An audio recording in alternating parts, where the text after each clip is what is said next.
Knock at your door and I'm serving like pizza. I got the ice, Italian reach. Bitch, I'm a family man like I'm P. These niggas be shortstops. Derek Jeter. Knock a nigga out like I'm Vegeta. Yo, what's good, YouTube? It's your boy Ron back with another YouTube video for y'all day, man. Listen.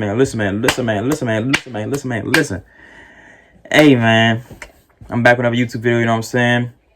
This one's a requested video by my man David Trasinski. Shout out to you, man. This one's titled U.S. Marines Witness Paranormal Event in Afghanistan. Observation Post Rock. You know what I'm saying? Hey, man.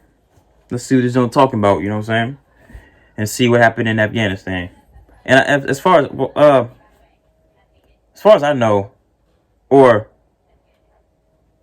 I thought that the troops are coming home now. You know what I'm saying? I know this happened about like years back. It had to have happened years back. Because I know now the troops are either all home right now or they're coming home as we speak or something like that. So let me know if I'm wrong. I could have swore I heard that all the troops were leaving the Middle East or something like that. But hey, look, let's hop into this video. But wait, hold on. Before we do, like, come subscribe. Hit that bell for notification, notify when I post them, you know what I'm saying? Follow my IG and Snapchat in the intro and outro. Follow my IG down below in the description. It's also there along with this original video. So go show Mr. Baldwin some love, you know what I'm saying? Show him some love. But hey, man, I need more. I'm trying to get up to him. 1.2 mil. You know what I'm saying? Roll the clip. I need it. But hey, man, with all that being said, let's hop to this video. Shall we? Put it in the basket. Let's get it. The paranormal does not really have a place in the military, despite what anybody tells you. It's just not something that gets discussed. Now, I was a bit of an anomaly. I was in the Navy for 7 years. 5 of those years were spent on a SEAL team, and maybe because we were in such small teams, people had to put up with my weirdness, my interest in, the strange happenings around the world. But, really that was an anomaly. And I think it comes from the culture inside the military where you have a group of people that has such a intense job that's so rooted on practical approaches to problem solving. There is no time to be theorizing about how demons and ghosts and things that are out of this world are having an impact, because we need to focus on what's happening right now in front of us. There's no space for anything else. And so when you do hear stories coming out of the military that are paranormal in nature, it isn't that you should inherently believe them, but rather you should understand that if they have come to the conclusion that this is paranormal, they have ruled out virtually everything else. And so today I'm going to share a military paranormal story that happened in Afghanistan in 2009 when 8 U.S. Marines were stationed at this very isolated observation post in the middle of Helmand province. And some very strange things happened out there that the Marines that were there believe are still plaguing them to this day. But before we get into today's story, if you're a fan of the strange, dark, and mysterious delivered in story format, you've come to the right channel, because that's all I do, and I upload 3, 4, even 5 times every week. So if that's of interest to you, I would encourage you to play Ding Dong Ditch on the like button's house, and then also subscribe to this channel and turn on all notifications so you don't miss any of my weekly uploads. All right, let's get into today's story.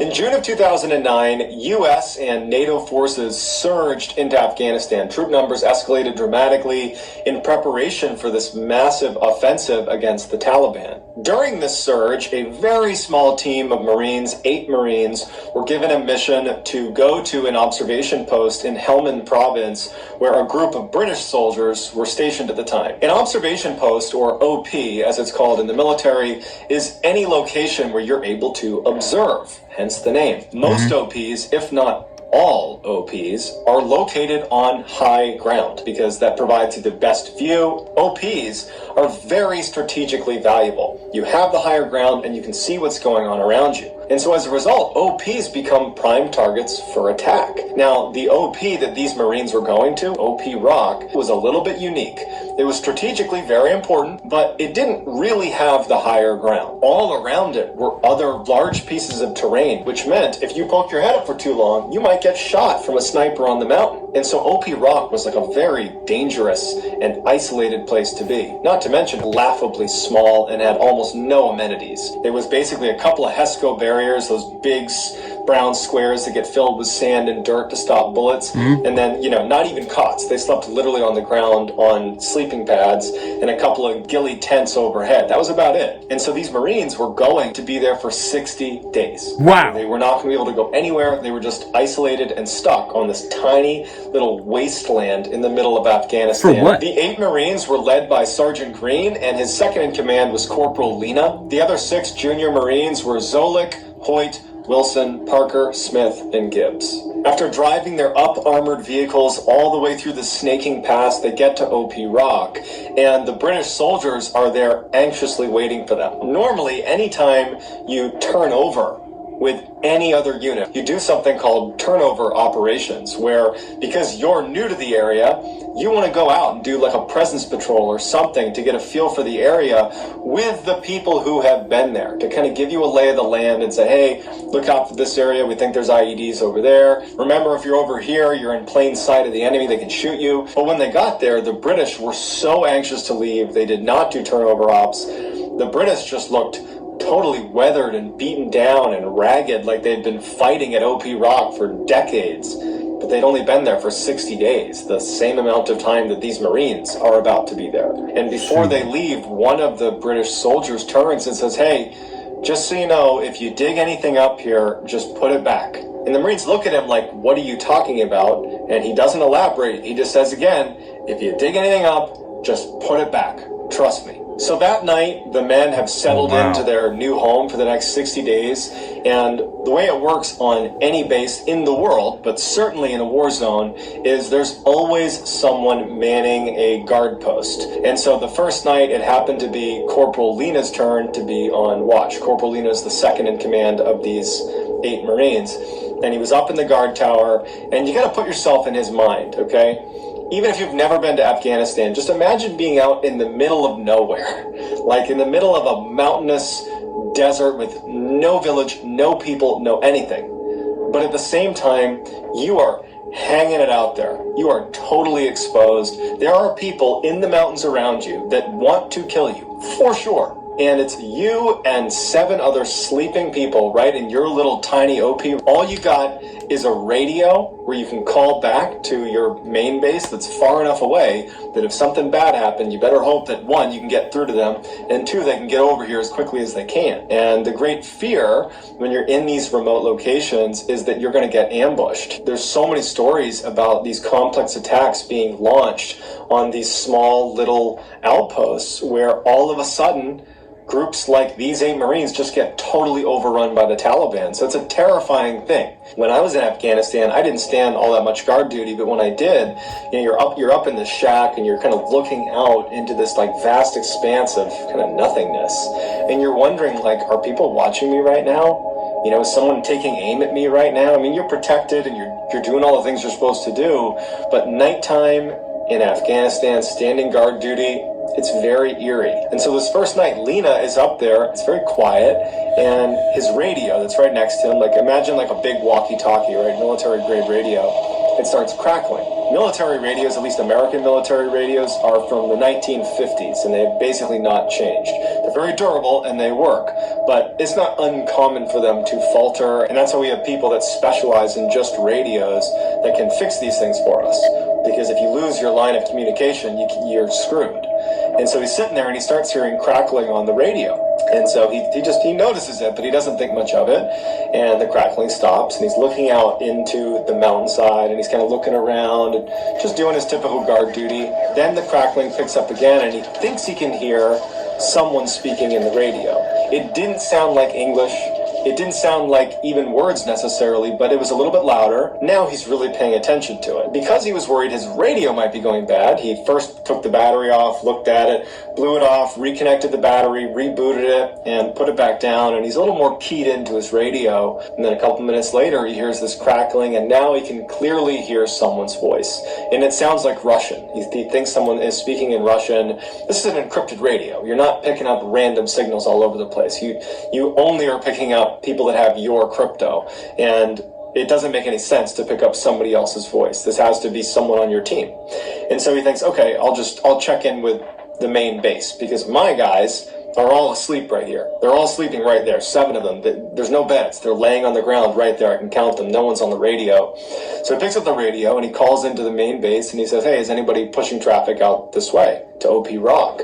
And like right away, they get a response from the main base that says, no, we're not pushing or receiving traffic. Lena's not terrified about this, but he's like, okay, there's something going on with the radio. The crackling and gurgling and weird sounds would persist throughout the night to the point where the next morning when the next guard came on duty, he said, hey, I think there's something strange going on with the radio. You should probably go switch it out and get somebody else's radio while you're up here. Lena's relieved of guard duty and he goes down to check on the other Marines. And at this point, everybody's awake and, you know, it's the start of their first full day at OP Rock. And because they have nothing else to do besides defend it, they start taking stock of how well fortified is it, what are some ways that we can improve this place, and they notice that there's a trench dug around the inside of OP Rock, basically right up against the HESCOs, that allows anyone to stand and not be jutting out of the OP and run the risk of getting shot by a sniper. And they're looking at it and they're thinking to themselves, it's not deep enough. It's maybe a couple feet down. You're certainly not going to be able to stand on this trench. You'll totally be exposed. And they thought, why didn't the British, who were here for 60 days, why didn't they dig a deeper trench? And so Lena and the rest of the Marines decide they're going to spend that day digging the trench a little bit deeper and a little bit wider. As they're digging, Lena hits something metal in the trench. And he pulls it out, and it's like this metal stake, like an engineering stake. And he brushes off the dirt on the stake, and he's looking at it, and he can see some foreign writing, and it looks like Russian writing. And he's thinking to himself, oh, that's not that weird. Back in the 80s, the Russians were here, and it's totally possible that they may have left some of their gear here, and it got buried. About 10 meters away from Lena is one of the younger Marines named Wilson, who's digging, and at some point he hits the ground, and like a pocket in the soil opens up. And he sees there's some pottery and some pieces of what look like ceramics that are inside of this hole. And after pulling out some of the plates and pots, they pull out a huge human bone, a femur, your leg bone. They ultimately decide to tuck the leg bone back into where it was, and they stop digging in that area, and they continue to dig in the other sections of the trench. But they couldn't dig more than a couple inches before running into more human remains. And by the end of the day, they had unearthed dozens of skeletons inside of this trench. And so they realized that this is probably what the British meant when they said, if you dig something up, put it back. A couple of weeks go by, and the Marines at this point have accepted that they live in a very creepy place. And on day 13 of being at OP Rock, Hoyt, who had just turned 20 years old, is on guard duty. As he's sitting there, he starts getting this really uncomfortable feeling that someone is right behind him. And so at one point, he turns around to look at what's behind him, basically looking back into the camp itself. And now, coming from outside the wire where he had just been looking, he hears this horrible, blood-curdling scream. He turns around, and he's looking out. He's got his night vision goggles on. He's looking around for anything, and all of a sudden, a couple hundred meters away, he sees a man running between one bush to another bush. Now, they know that at any time they could get attacked, so they're not thinking that this could be anything other than the Taliban coming to attack them. And so the other Marines have jumped up because they heard the scream, and they're looking to Hoyt to be like, what's going on? Hoyt is saying to them, I got a guy, he's about 200 meters away, I just saw him running right to left. Lena runs over to the edge of the HESCO, and he raises his rifle with a thermal imager on it, and he's looking out, and there's no heat signature out there. It's totally cold. There's no animals, there's no people, certainly there's nothing. And Lena is yelling to Hoyt, where is he? Where do I need to look? And Hoyt's saying, he's right there. I just saw him go behind that bush. But Lena is looking out, and he can't see anything on thermal, and he's like, I don't see anything. There's no one out there. The Marines also had a dog that they inherited from the British soldiers that had been there. Her name was Ugly Betty. They loved Ugly Betty. They took care of her, and she was apparently really good at identifying when people were coming towards the OP. So she was a great watchdog.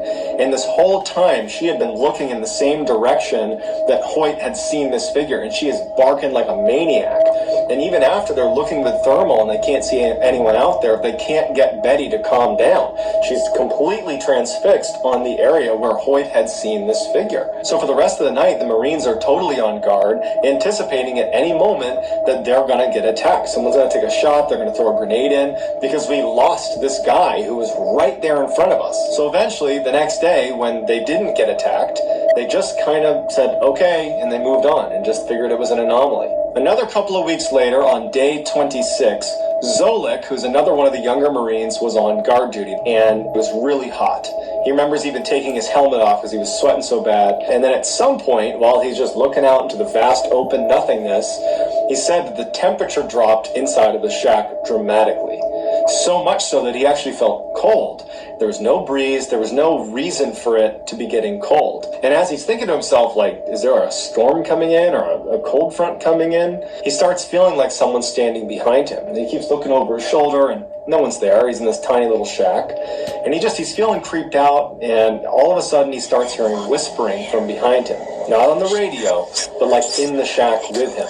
And he keeps turning around and he keeps thinking, like, am I hearing things? Am I losing my mind? And he starts hearing footsteps on the roof of his shack. And that's when he thinks, oh, Smith, who was the kind of class clown of the group, is playing a joke on me. He must be whispering outside. I bet he climbed up on top and he's screwing with me. So he jumps out of the shack and looks up, expecting to see Smith standing on the roof of the guard shack. But no one's on the guard shack. At this point, Zolik's pretty spooked.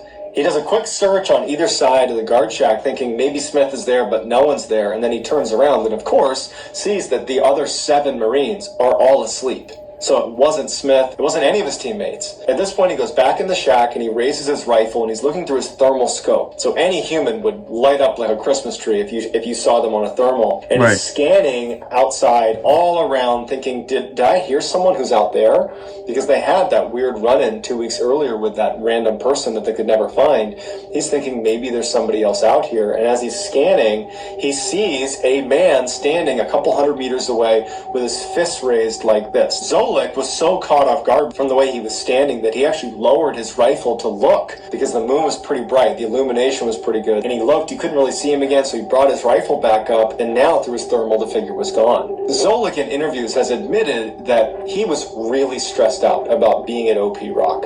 He was really down. I think of all the Marines there, he was depressed, he did not want to be there, he felt like he was experiencing real combat fatigue, and he thought at this moment that he's losing his mind. Between the whispering and the footsteps on the roof and seeing this person with his fist raised. And so instead of telling people that he had potentially just seen this person out along the perimeter of their OP, he started to convince himself that you're just losing your mind. You're stressed and you're hallucinating. You just gotta calm down. For the rest of the night, he would not see the figure on his thermal or anybody out there, but he would hear whispering behind him. He kept hearing footsteps on the roof, but he would go out and no one would be there. So by the time the sun came up, he really thought that he was kind of losing his mind. And so he went to his leadership, Sergeant Green and Corporal Lena, and he told them about what had happened the night before, about, seeing the figure that had disappeared and hearing these whispers and the footsteps. I mean, he really thought that he was losing it, and he requested to be transferred. And they granted it to him. And the other 7 Marines were really upset about that. They felt like he was kind of abandoning them, and they were really critical of the reason for him leaving. They're like, oh, you're just playing the crazy card. You're just making that up so you can leave this crappy place that we don't want to be here either. Yeah. So they were Nobody not want to be taking there. seriously what he claimed happened. They just believed he was using the crazy card to get out of being at OP Rock. Just a couple of... Man, that's understandable. That's extremely understandable. Because if you experience that, you would think you were crazy too. Especially if you was already feeling stressed and down about being there in the first place, and then you experience that, and you had the experience. Of course, you gonna think I'm just crazy. I'm losing my mind out here. I gotta go. You know what I'm saying? But I definitely, if I was there, and I was on fire, and I was on watch the first night. I was gonna say fire watch. You know what I'm saying? But yeah, if I was on a fire watch or watch the first night, oh my God, yo. And I heard footsteps whispering, all that stuff. Yo, I definitely would be like, yo, I already would have known what was going on. There's ghosts out here. All these skeletons in there. Yo, there's ghosts out here. We got to get out of here. They sent us to a haunted place in the middle of nowhere. Already crazy as a mug. Yo, we got to go.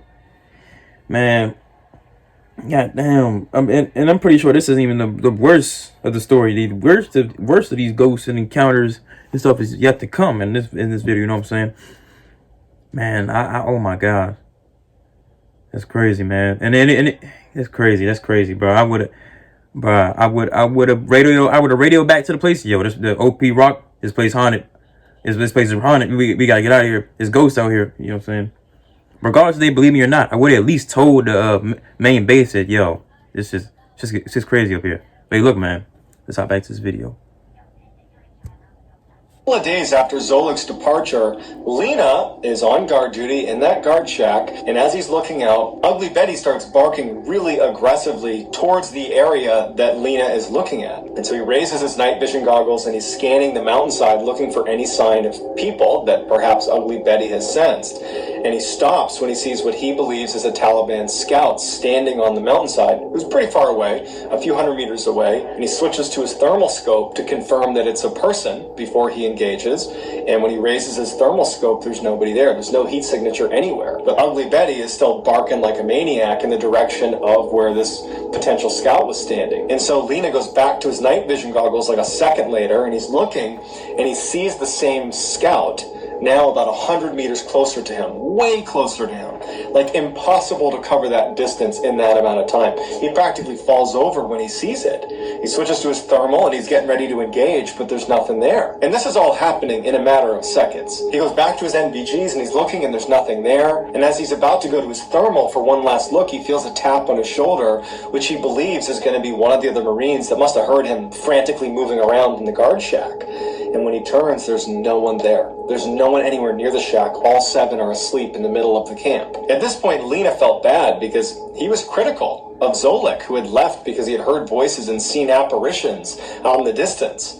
And here's Lena, the second in command of the group, having the exact same experience. But over the next 10 days, Hoyt, Smith, and Wilson would all have very similar experiences in that guard shack. And after a while, they all began sharing their stories, and they all realized that Zolik probably wasn't lying, and we were unfair to be critical of him because we've all experienced this now. Then on day 59, the day before they're scheduled to leave, all of their radios go dead. All of them.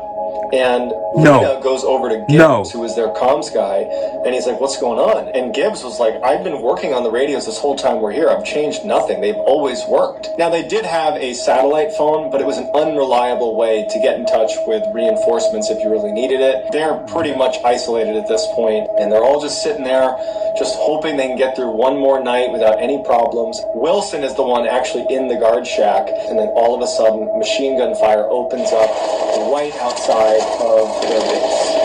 And Wilson is totally caught off guard. He has no idea where it's coming from. He's trying to call it out to the guys where they're getting shot from. And all the other Marines are scrambling to the walls. They're taking cover behind the Hescos. And as they're laying there, Lena runs up into the guard shack with Wilson. He's like, he grabs him and he's like, where are they shooting us from? And Wilson's like, I have no idea. And it's like, it's so loud. There's all this gunfire coming in at them. And as Lena and Wilson are trying to figure out where this is coming from, they hear the distinctive sound of an RPG fired at them. It's a rocket-propelled grenade.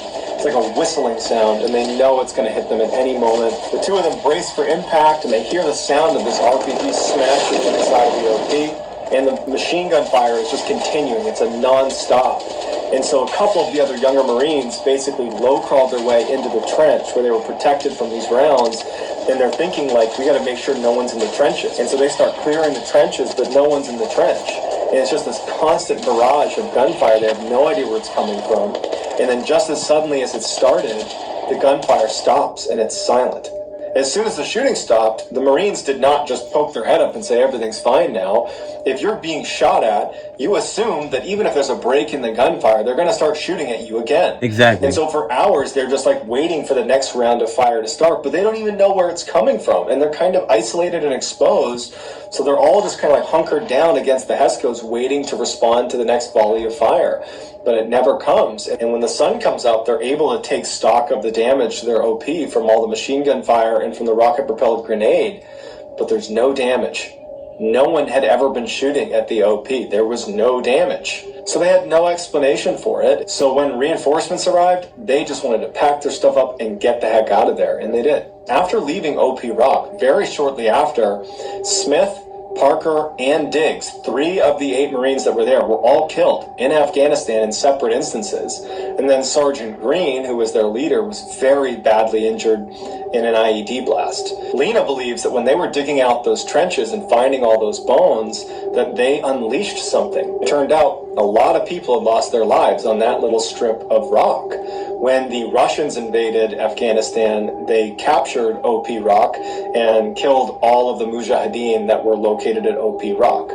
Then the Taliban came in and they took back OP Rock from the Russians and killed all the Russians that were at OP Rock. Then Americans came in and took back OP Rock from the Taliban, killing all the Taliban that were there.